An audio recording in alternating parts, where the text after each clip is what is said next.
Hello everyone, welcome again to live session of Manolaw classes. I'm Dinesh Kumar and I will take today's news analysis. Today is 6 November 2023. So now we'll come to the important news. As Andhra Pradesh alters PMAY name, प्रधानमंत्री Awas Yojana PMAY का मतलब है प्रधानमंत्री Awas Yojana name Center puts 4,000 rupees 4,000 crore fund on hold. ठीक है, तो basically क्या है, प्रधानमंत्री आवास योजना एक स्कीम है भारत सरकार की और भारत सरकार इस योजना को चला रही है जिसमें जरूरतमंद लोगों को घर दिया जाता है और उस घर को बनाती है हमारी भारत सरकार। अब लेकिन दो स्टेट्स ने, एक आंध्र प्रदेश ने और दूसरा वेस्ट बंगाल ने, अपने अपने स्टेट्स में इस स्कीम के नाम को चेंज कर दिया है और कुछ इस तरह से शो किया है कि इस स्कीम में कंसर्न स्टेट गवर्नमेंट का भी कोई रोल है। ठीक है, जिसकी वजह से फाइनेंस मिनिस्ट्री ने 4,000 करोड़ रुपीस को होल्ड पे रख दिया, मतलब उनको ये रुपए जो दिए जाने थे वो उनको नहीं दिए गए। Now we come to this news in detail. So scheme प्रधानमंत्री आवास योजना ग्रामीण एंड रीब्रांड, तो इसका नाम क्या है, ओरिजिनल नेम है इस स्कीम का प्रधानमंत्री आवास योजना ग्रामीण, और आंध्र प्रदेश ने इसका नाम क्या कर दिया, प्रधानमंत्री आवास योजना YSR। ठीक है, तो यहाँ पे जो ग्रामीण था उसकी जगह YSR इन्होंने कर दिया, जिसकी वजह से इनके 4,000 करोड़ रुपए को के फंड को सरकार ने रोक दिया। सिमिलरली क्या हुआ कि वेस्ट बंगाल गवर्नमेंट ने भी इस तरह का काम किया। सो for an identical violation in West Bengal, where the state government rebranded the scheme as Bangla Awas Yojana, तो इनको भी सेंट्रल गवर्नमेंट के जो फंड थे वो 2022 से नहीं मिले हैं। अब हम इसका एक लीगल एस्पेक्ट समझ लेते हैं। So basically there are certain articles. पहले हम समझते हैं कि तीन तरह के रिलेशन होते हैं, relations between centre and state. तीन तरह के रिलेशन होते हैं। पहला रिलेशन होता है लेजिस्लेटिव रिलेशन, दूसरा एडमिनिस्ट्रेटिव रिलेशन और तीसरा फाइनेंशियल रिलेशन। ठीक है, अब हम यहाँ डिस्कस करेंगे एडमिनिस्ट्रेटिव रिलेशंस।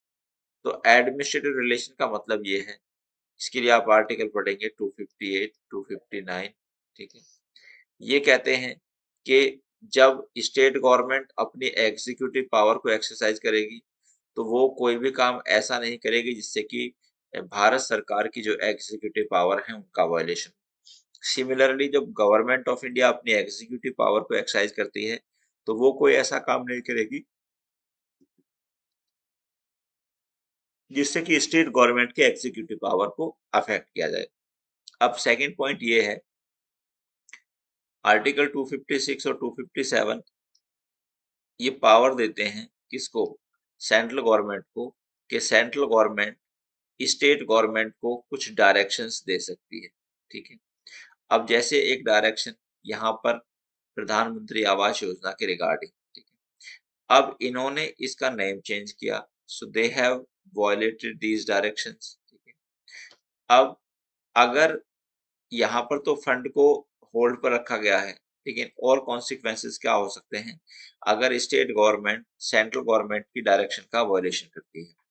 तो there is article 365 in constitution of India, और वो कहता है कि अगर एडमिनिस्ट्रेशन ऑफ स्टेट, किसी स्टेट का एडमिनिस्ट्रेशन सेंटर की डायरेक्शन के अनुसार नहीं चल रहा है तो फिर इट में give the ground of imposition of article 356। 356 में क्या है, स्टेट एमरजेंसी है। स्टेट एमरजेंसी कब लगती है, स्टेट एमरजेंसी जब लगती है जब जब कोई स्टेट का एडमिनिस्ट्रेशन कॉन्स्टिट्यूशन के हिसाब से नहीं चलता है। अब तो अगर कोई स्टेट सेंट्रल गवर्नमेंट की दी गई डायरेक्शंस का वायलेशन करता है, तब भी अकॉर्डिंग टू आर्टिकल 365 ये माना जाता है कि स्टेट का जो एडमिनिस्ट्रेशन है वो कानून के हिसाब से नहीं चल रहा है। यहाँ पर फिर प्रेसिडेंट के पास ये राइट आ जाता है कि वो कंसर्न्ड स्टेट में प्रेसिडेंट रूल इम्पोज कर सकता है, और प्रेसिडेंट रूल को हम स्टेट इमरजेंसी भी बोलते हैं। Now we come to next news. Leave benefits for women in armed forces made uniform. ठीक है।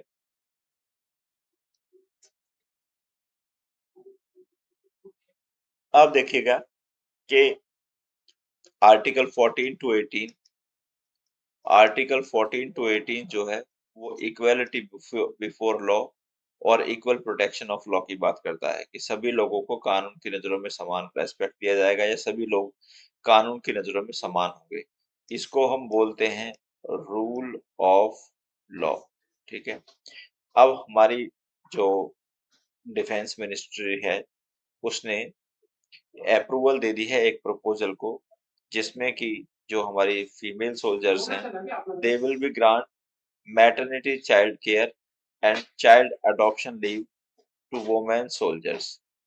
ठीक है।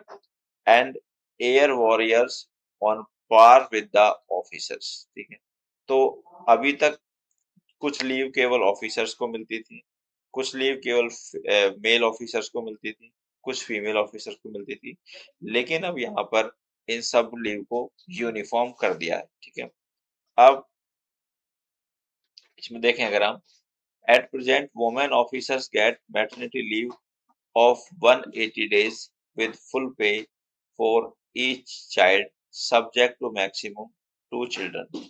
तो मतलब जो वोमेन ऑफिसर है उनको 180 दिन की मैटरनिटी लीव मिलती है, और ये जो मैटरनिटी लीव मिलती है ये 2 बच्चों तक ही मिलती है। ठीक है।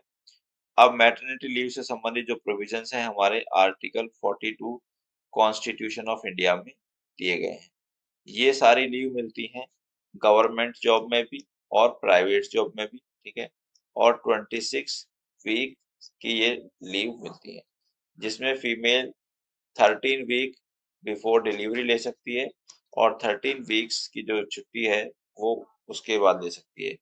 पॉइंट ये है कि ये जो स्कीम है किस ऑर्गेनाइजेशन में एप्लीकेबल है, तो ये हमने बताया कि it is applicable in private as well as in the government organisation.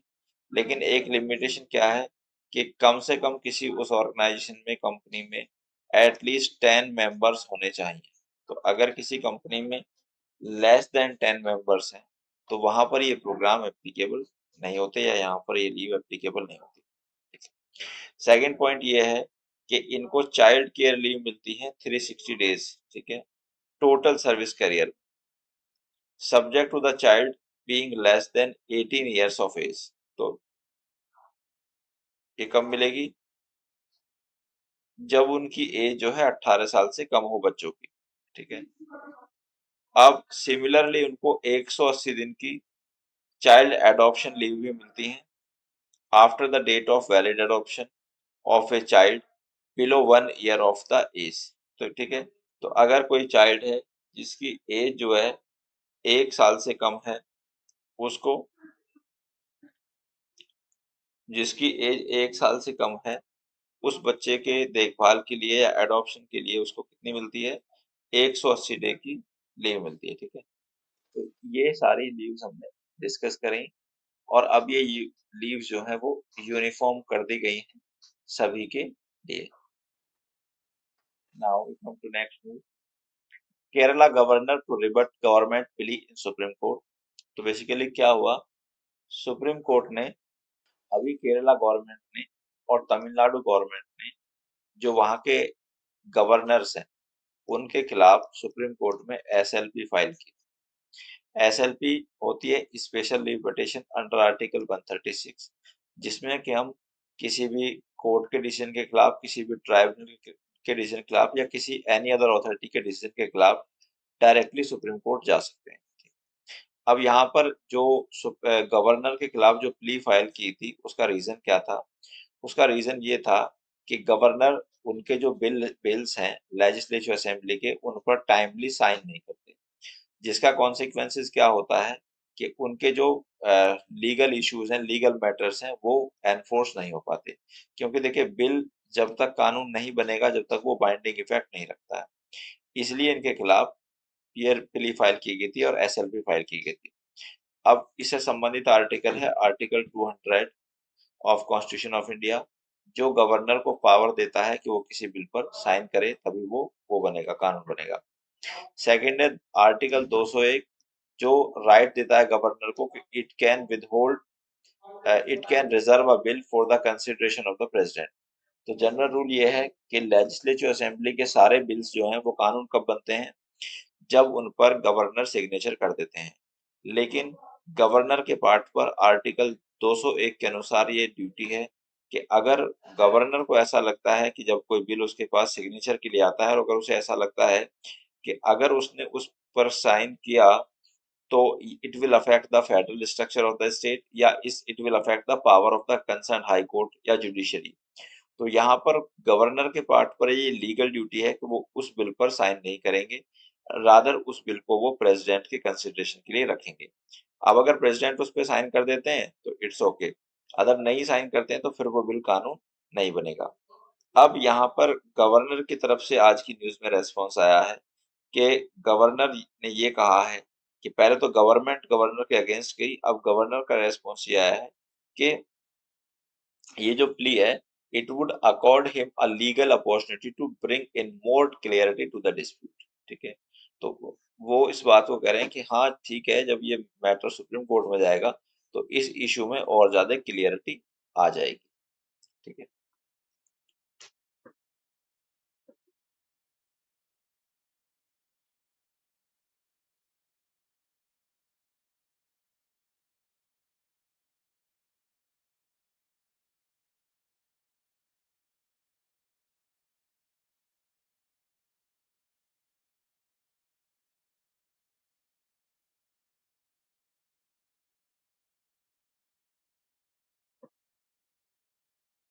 Now we come to next news.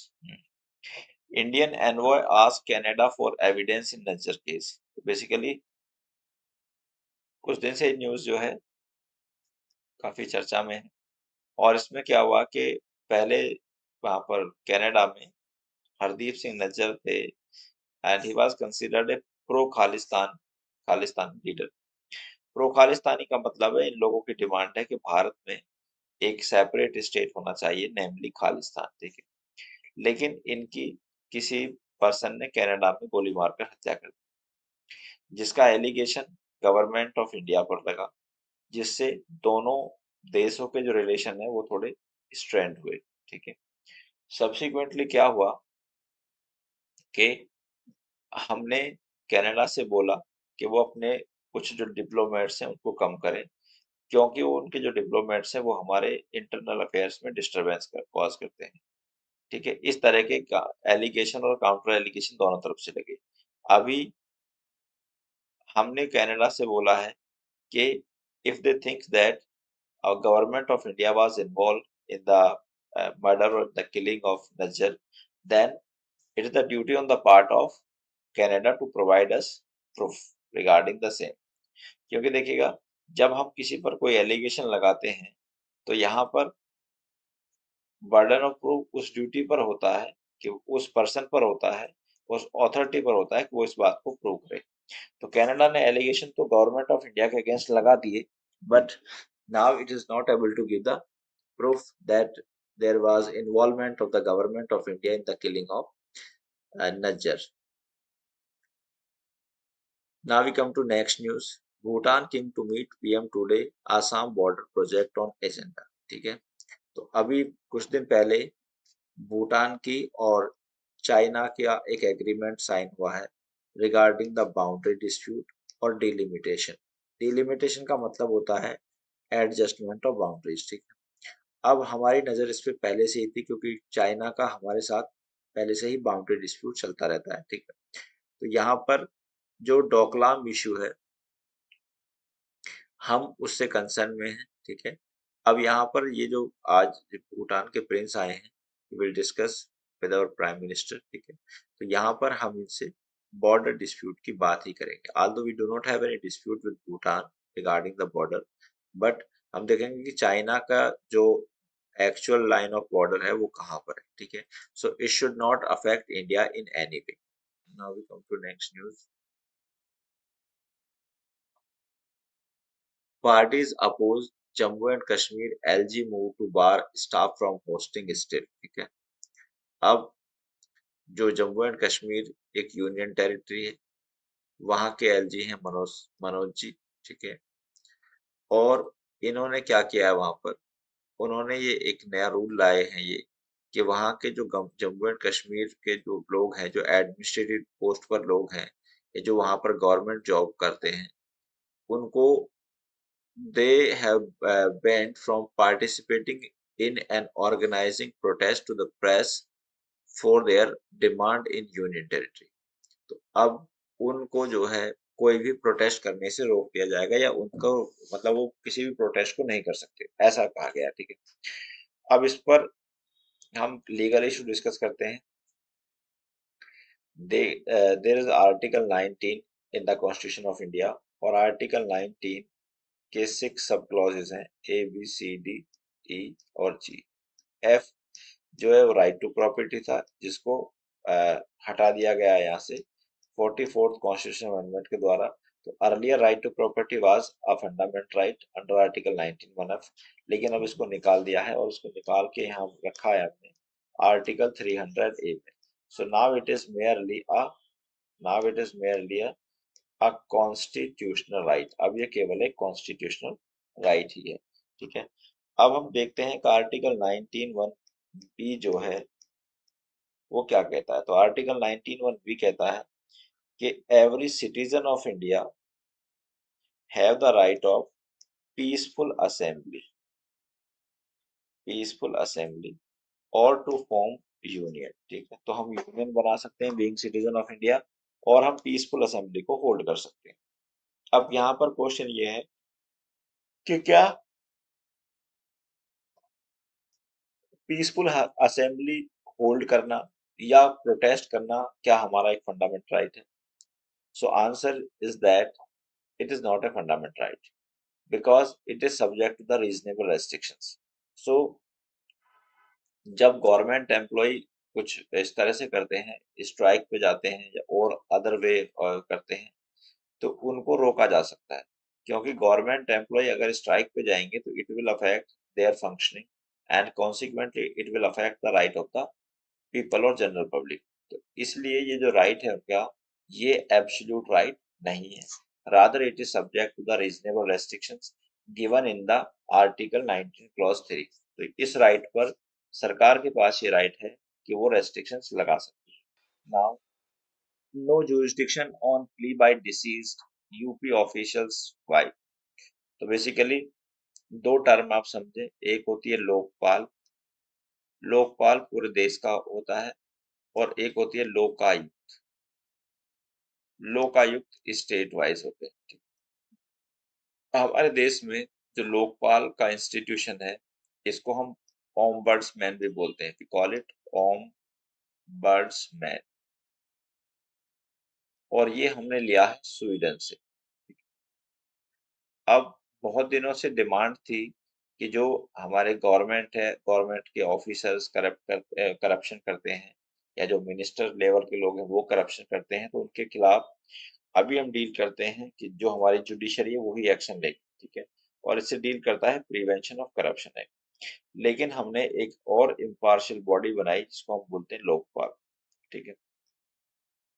तो लोकपाल का मेन काम है कि जो गवर्नमेंट में होने वाले करप्शन या गवर्नमेंट सर्वेंट जो करप्शन करते हैं उनको रोका जाए और उनकी प्रॉपर्टी को फॉरफिट किया जाए, ठीक है।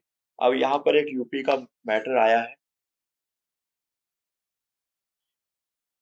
जिसमें एक गवर्नमेंट सर्वेंट था और उन्होंने सुसाइड की है, ठीक है। सुसाइड करना कोई ऑफेंस नहीं है, लेकिन अटेम्प्ट टू सुसाइड करना एक ऑफेंस है, सेक्शन 309 आईपीसी के अनुसार, ठीक है। अब यहाँ पर उनकी वाइफ ने लोकपाल को शिकायत की है, और उनकी वाइफ का एलिगेशन ये है कि उनके हस्बैंड के किसी सीनियर पर्सन ने उनके हस्बैंड को कंपेल किया कि वो किसी सर्टिफिकेट पर साइन करे कि वो प्रोजेक्ट कंप्लीट हो गया है।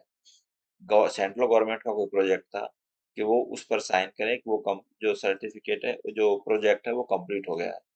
लेकिन वो उस पर साइन नहीं करना चाहते थे, लेकिन जबरदस्ती उनसे साइन करा दी गई, जिसके कॉन्सिक्वेंटली उस पर्सन ने, जो गवर्नमेंट सर्वेंट था, उसने सुसाइड कर ली। अब इनका एलिगेशन ये है कि उस मामले की जांच हो और कंसर्न जो पर्सन है उनके खिलाफ एक्शन लिया जाए।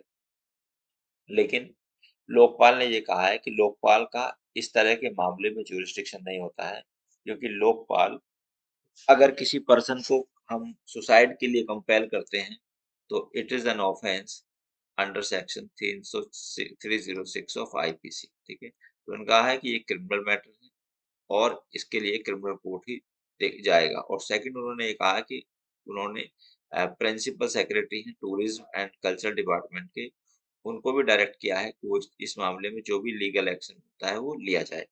तो अब हमारा पॉइंट ये है कि जो लोकपाल का ज्यूरिसडिक्शन है वो कुछ मामले में होता है। तो लोकपाल का ज्यूरिसडिक्शन केवल करप्शन से संबंधित मैटर्स में होता है, and it does not take cognizance the matter of crime as the present case. Now we come to next news. Israel minister rebuffed for Gaza nuclear option remark. तो Israel के minister, उन्होंने एक comment दिया और उन्होंने कहा कि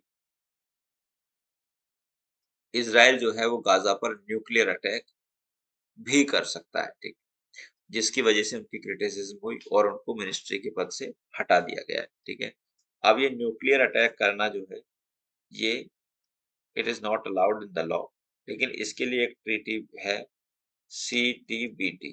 ठीक है, अब जो CTBT है, comprehensive test ban, comprehensive nuclear test ban treaty, ठीक है, ये अभी इन फोर्स नहीं है, मतलब ये लागू नहीं है। ठीक है, बट कोई भी कंट्री किसी दूसरे कंट्री पर न्यूक्लियर अटैक नहीं करता है, क्योंकि ये जो अटैक है ये बहुत ज्यादा, इनके इनके बहुत ज्यादा ड्रास्टिक कॉन्सिक्वेंसेस होते हैं। ठीक है, क्योंकि यहाँ पर पहला जो न्यूक्लियर अटैक हुआ था वो 1945 में यूएसए ने जापान पर 2 न्यूक्लियर बॉम्ब गिराए थे, और जिसका कॉन्सिक्वेंसेस ये है कि आज भी वहां पर जो संतानें हैं, जो बच्चे पैदा होते हैं, वो अपंग पैदा होते हैं, मतलब डिफॉर्मिटी के साथ पैदा होते हैं। ठीक है, so this is not allowed. ठीक है, and it is considered against the humanitarian law. Now we come to second news, next news, Blinken meets Palestinian president in West Bank. ठीक है, तो अभी आज एक न्यूज ये आई थी कि जो इजराइल की सेना है उसने गाजा को अ, 2 भागों में डिवाइड कर दिया है। अब उसी के रेफरेंस में अगर हम इसको देखें तो यूएस सेक्रेटरी हैं, सेक्रेटरी ऑफ स्टेट हैं एंटनी ब्लिंकन, ये इन्होंने मुलाकात की है प्रेसिडेंट पैलेस्तीन के प्रेसिडेंट से। ठीक है, वेस्ट बैंक से, और इन्होंने ये कहा है कि जो पैलेस्टीनियन लोग हैं उनको वहां से नहीं भगाया जाएगा, और जो जो वार का एक्शन लिया जा रहा है, it is only against the Hamas, and according to USA and Israel, Hamas is a terrorist group. Hamas is a terrorist group. क्योंकि जिस तरह से हमास ने 7 अक्टूबर 2023 को उसके खिलाफ एक्शन लिया था, इसराइल के खिलाफ, that seem to be a terrorist attack. ठीक है, और that is a terrorist attack. ठीक है, तो अब इन्होंने ये क्लियर कर दिया है कि that we are not against the humanitarian और the general public of the Palestine, rather we are only against the Hamas, and similar situation और similar view is of Israel in this point। तो Israel भी ये कहता है कि हमारा Palestine के लोगों से कोई डिस्प्यूट नहीं है और हम उनको नहीं मारना चाहते हैं, लेकिन विल किल हमास और we will not leave Hamas और its leader. Now we come to Zika genome. ठीक है, तो बेसिकली जीका वायरस होता है और जो इन्फेक्शन कॉज करता है, इससे क्या होता है कि ये जब इसके इन्फेक्शन के कुछ सिस्टम ये है कि हाई फीवर होना और बॉडी में पेन होना। पॉइंट यहाँ पर ये है कि जीका वायरस को फर्स्टली इन 1947 में एक मंकी से लिया गया था, या वहीं से इसको आइडेंटिफाई किया था। Researchers isolated the virus in 1947 from monkey in Zika forest, in Uganda. The first human cases were detected in 1952 in Uganda and Tanzania. There have since been outbreaks around the world, largely confined to the tropics. ठीक है, तो ये जो information है ये important है कि सबसे पहले ये मंकी से आया था जीका वायरस। जीका फॉरेस्ट कहाँ पाए जाते हैं? तो जीका फॉरेस्ट युगांडा में पाए जाते हैं। ठीक है, this is the important information. So, dear students, I have discussed all the important points or important news of today's newspaper. I will come again with the next such news analysis. Till then, thank you very much. Goodbye.